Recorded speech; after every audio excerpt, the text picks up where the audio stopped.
Hi kiddy guys, welcome to my class. तो आज का मेरा टॉपिक है फ्रैक्शंस ऑफ क्लास 3। इसमें हम सीखेंगे फ्रैक्शन क्या होता है और वो कैसे रिप्रेजेंट किया जाता है। चलिए स्टार्ट करते हैं। What is a fraction? Fraction when something a whole is divided into equal parts, each part is called a fraction of a whole. अब ध्यान से समझेंगे हिंदी में। जब कोई चीज़ जो कि वो पूरी है और वो डिवाइड हुई है, उससे पार्ट किया गया है इक्वल पार्ट्स में, मतलब उसके जो पार्ट्स हैं वो सब इक्वल होंगे। Each part is called a fraction of a whole. वो हर पार्ट क्या कहलाएगा? फ्रैक्शन। जस्ट इमेजिन कीजिए कि ये पूरा एक रेक्टेंगल है, पूरा इमेजिन कर लिया, ठीक है। अब हमने क्या करा, इसको हाफ कर दिया और हाफ पार्ट को कलर कर दिया, ठीक है। तो ये पूरा होल था और इक्वल पार्ट्स में इसको डिवाइड करा। जैसे कि according to fraction definition, when something is a whole है और उसको डिवाइड करा इनटू इक्वल पार्ट्स में, ये बराबर बराबर पार्ट्स में, फिर क्या हुआ, वो इसका फ्रैक्शन कहलाया। अब इसको हम लिखेंगे कैसे? फ्रैक्शन हम कैसे लिखते हैं? पहले तो हम इसको, जैसे ये है कि यहाँ पे हम कलर्ड वाला पार्ट लिखेंगे। कलर पार्ट इसमें कितने हैं? दो में से एक ही है, तो हम उसको ऊपर लिखेंगे 1। और टोटल नंबर ऑफ पार्ट्स इसमें कितने हैं? 1 और 2। नीचे हो गया 2, तो ये 1/2 इसका फ्रैक्शन होगा, क्योंकि कलर पार्ट 1 है और टोटल नंबर ऑफ पार्ट्स कितने हैं? 2, 1 और 2, ठीक है। चलिए अब नेक्स्ट फिगर देखिए। नेक्स्ट फिगर कैसा देखिए, यहाँ पे वही रेक्टेंगल है लेकिन इसके पार्ट हमने 3 पार्ट्स कर दिए, 1, 2, 3। तो अब हम इसे लिखेंगे कैसे?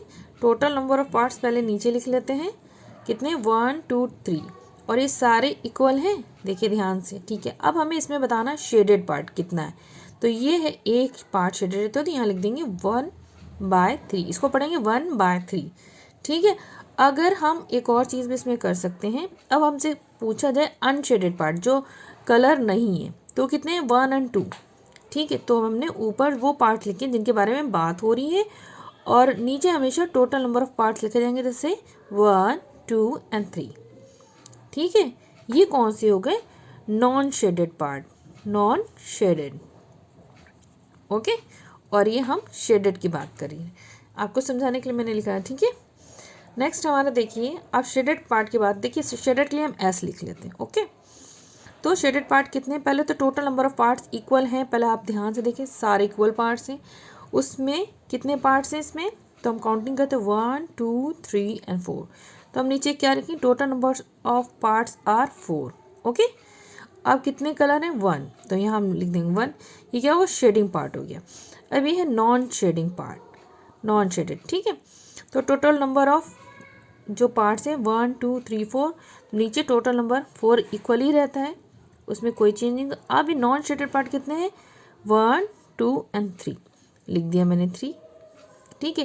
देखिए कलर पोर्शन ज़रूरी नहीं पहला वाला हो, जैसे इसमें है या ऊपर वाले में था, वो यहाँ पे भी कलर हो सकता है, यहाँ पे भी कलर हो सकता है, इससे आप कंफ्यूज ना हो, ओके। और बस देखिए आपका क्वेश्चन आपसे पूछ क्या रहा है कि शेडेड पार्ट है या कलर्ड पार्ट है, उसका फ्रैक्शन लिखना हमें, ठीक है। हम पहले काउंटिंग करेंगे, पहले देखेंगे ध्यान से सब इक्वल पार्ट्स में हैं, काउंट करेंगे 1, 2, 3, 4, 5, टोटल नंबर ऑफ पार्ट्स कितने? 5, तो यहाँ लिख देंगे हम 5, ठीक है। कलर शेडेड, कलर पार्ट या शेडेड पार्ट पूछे, तो शेडेड पार्ट कितना? 1, तो हम उसको 1 लिख देंगे, ओके।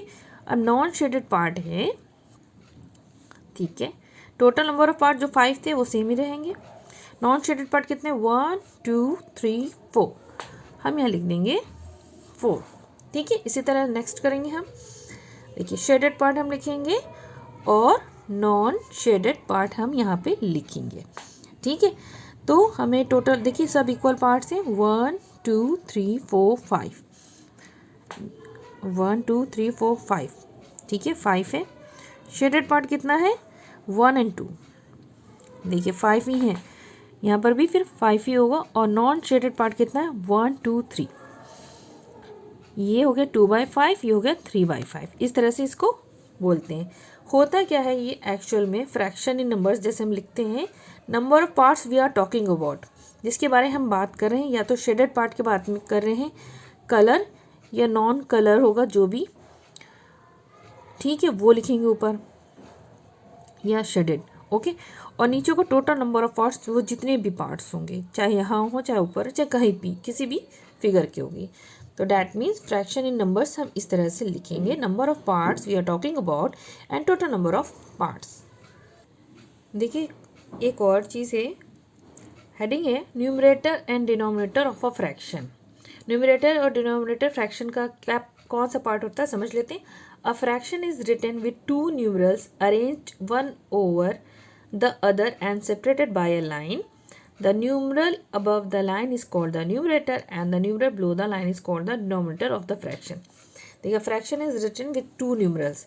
फ्रैक्शन हमें दो न्यूमरल्स में लिखा जाता है, ठीक है। एक तो ऊपर लिखा जाता है, ये देखिए दो पार्ट में लिखा गया, एक तो ऊपर लिखा जाता है, दूसरा नीचे लिखा जाता है और सेपरेट कर दिया जाता है एक लाइन से।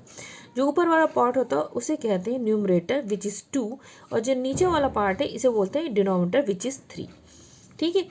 अब समझ लीजिए जो 2/3 इज अ फ्रैक्शन, जैसे भी मैंने आपको करके दिखाया। जो ऊपर वाला पार्ट है वो क्या कहला है, न्यूमरेटर, और नीचे वाला पार्ट है डिनोमिनेटर। समझे, क्वेश्चन है जैसे 4/7 वी हैव न्यूमरेटर, न्यूमरेटर क्या है 4 हुआ और नीचे 7 वाला क्या है डिनोमिनेटर। चलिए जैसे मैंने एक नंबर लिखा 1/2, तो फर्स्ट वाला क्या है न्यूमरेटर, ठीक है, और नीचे वाला क्या है डिनोमिनेटर। आई होप कि आपको ये क्लियर हो गया। अपर पार्ट को न्यूमरेटर और जो लोअर पार्ट है इसे डिनोमिनेटर बोलते हैं, ठीक है। अब देखिए fractional numbers and fractions. What is fraction numbers and fraction, ये क्या होते हैं। द नंबर्स सच एज 1/2, 1/3, 2/3, 1/4, 2/4, 3/4, ठीक है, and 2/5 et cetera are known as fractional numbers, ठीक है। एंड देयर सिम्बल्स आर 1/2 से 1/2 भी बोल सकते हैं, 1/3, 2/3, 1/4, 2/, ये क्या है et cetera are known as fraction. ये जो फिगर है ये क्या कहलाता, फ्रैक्शन कहलाता है। और फ्रैक्शनल नंबर्स और फ्रैक्शन क्या चीज़ होते हैं, चलिए मैं आपको बताती हूँ। फॉर एग्जाम्पल देखिए मैंने एक चार्ट बना लिया, ओके। आप इसे बड़े ध्यान से देखें। देखिए सबसे पहले सीरियल नंबर्स लिखें। राइटिंग में कुछ चीज़ें लिखी हुई हैं जिनको हम फ्रैक्शन में लिखेंगे और फ्रैक्शनल नंबर्स में लिखेंगे। तो क्या आप फिर आपको क्लियर हो जाएगा व्हाट आर फ्रैक्शन और व्हाट आर फ्रैक्शनल नंबर्स। देखिए इसमें फर्स्ट वाले में लिखा है 3 parts out of 5 equal parts, मतलब 5 इक्वल पार्ट्स के 3 पार्ट्स, यानी total number of parts equal parts है 5 है।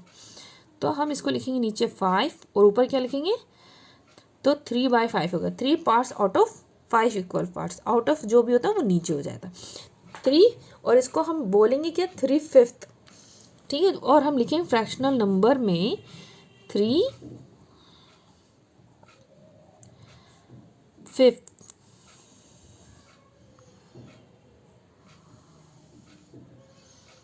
ठीक है, ये हो गया 3/5, ओके। अब ये आया 5 parts out of 6 whole part, तो 5 ऊपर हो जाएगा, कितने पार्ट हैं टोटल में से 6 में से 5, तो 5/6 ये हमारा फ्रैक्शन नंबर्स में लिख रहे हैं। अगर हम फ्रैक्शन में लिख रहे हैं और फ्रैक्शनल नंबर्स में लिखना होगा, हम लिखेंगे 5/6, ऐसे लिखेंगे 5, ठीक है, ये हो जाएगा। देखिए बहुत ही सिंपल है। अब यहाँ थर्ड क्वेश्चन है 4 parts out of 7 equal parts, out of 7 equal parts में से 4 पार्ट्स हैं, ठीक है। 4/7 इसका फ्रैक्शन बन गया और फ्रैक्शनल नंबर बना 4, ऊपर 4 को 4 ही लिखेंगे डैश, और 7 को लिखेंगे 7। फ्रैक्शनल नंबर ऐसे लिखे जाते हैं, ठीक है। अब इसी तरह से हमने लिखा, देखिए नेक्स्ट 4 में 3 parts out of 8 equal parts, तो इसका फ्रैक्शन हो जाएगा 3/8, ठीक है। अब हम इसे लिखेंगे 3 को 3 लिखेंगे और 8 को लिखेंगे 8, ओके। फिफ्थ है 1 part out of 9 equal parts, तो ये उसका फ्रैक्शन हो जाएगा 1/9। अब हम इसे नंबर्स में कैसे लिखें, फ्रैक्शनल नंबर में 1 को 1 लिखेंगे, जो इधर वाले होंगे 1 2 3 4 5 6 7 इसी तरह से लिखे जाएंगे, बट नीचे वाले का क्योंकि पार्ट में डिवाइड है तो इसमें लिखेंगे 9th। ठीक है, तो ये क्या हो गया हमारा राइटिंग को फ्रैक्शन और फ्रैक्शनल नंबर में हम कैसे लिख सकते हैं वो इस तरह से हम लिखेंगे। आई होप को आपको ये चीज़ भी क्लियर हो गई होगी। अगर अच्छी लगी वीडियो तो प्लीज़ लाइक सब्सक्राइब ज़रूर करें, और इसकी जो वर्कशीट होगी तो मेरे आई बटन में डिस्क्रिप्शन बॉक्स में देखिए आपको ज़रूर मिलेगी। आप मेरे चैनल को सब्सक्राइब करके उसकी प्लेलिस्ट में जाके 3rd क्लास की पूरी मैथ्स है, आप उसको भी चेक कर सकते हैं, और 4th की भी, 5th की भी और 6th क्लास की भी। तो फिर मिलते हैं अपनी नेक्स्ट वीडियो, तब तक के लिए take care and bye bye.